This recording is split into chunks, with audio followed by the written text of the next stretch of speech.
A composite function is hiding within this question, and if you spot it and differentiate it, that's our answer. Meanwhile, let's see whether we have fully understood what a composite function is, and now let me know which of these are composite functions.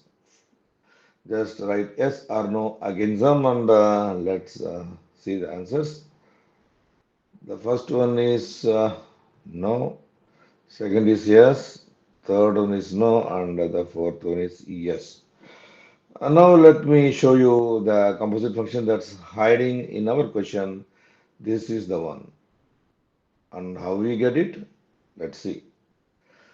We are given a diameter and we have to divide it by 2 to get the radius, apply the formula for volume, and at the end you can see we get volume is 9 pi over 16 times 2x plus 1 raised to the power 3, and that is how we got it. And to find the rate of change of volume with respect to x, we have to differentiate it. And how to differentiate a composite function? It's very simple. Use the chain rule. Then just wait, I will tell you. No complication, nothing. Just only one aspect of it.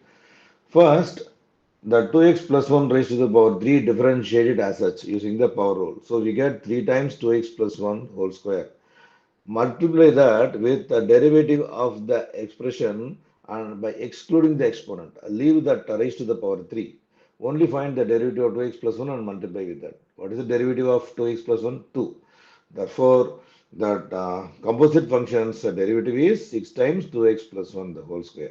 That's all. If you substitute it into the actually we already got what is the volume, so just substitute it, and now we get 2x plus 1 raised to the power 3 is 6 times 2x plus 1 the whole square. Therefore, the required answer is 27 over 8 pi times 2x plus 1 raised to the power 2.